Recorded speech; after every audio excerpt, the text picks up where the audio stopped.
In the Bible, we find one of the most beautiful appeal from God. It says, "Today, if you hear His voice, harden not your heart." Would you like to spend this day with God? Listen to this devotional. This Day with God, a devotional by Ellen G. White. Let Christ guide. And the disciples came and said unto him, Why speakest thou unto them in parables? He answered and said unto them, Because it is given unto you to know the mysteries of the kingdom of heaven, but to them it is not given. Matthew 13, verses 10 and 11.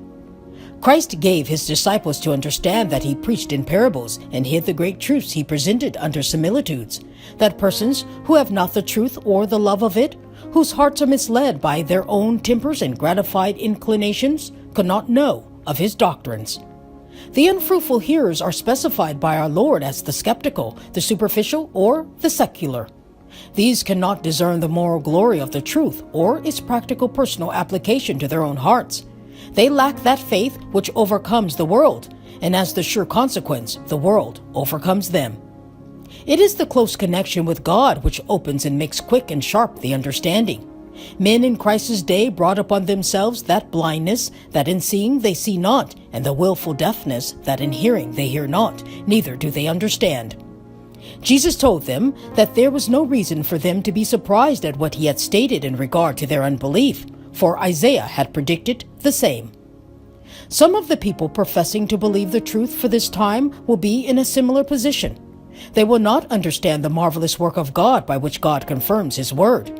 They will not perceive that the working of God's Spirit is wrought by his power, not because the evidence is not sufficient, but because the waywardness and the corruption of their own hearts will not suffer them honestly and candidly to weigh these evidences.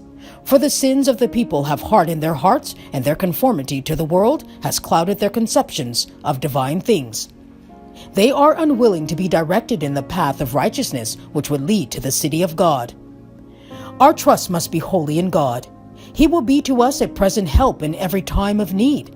Let us wait upon the Lord and exercise faith in his promises. He will hear us. Only believe. The captain of our salvation will not leave us to guide our own bark. We shall have his help and his wisdom just when he sees we need it.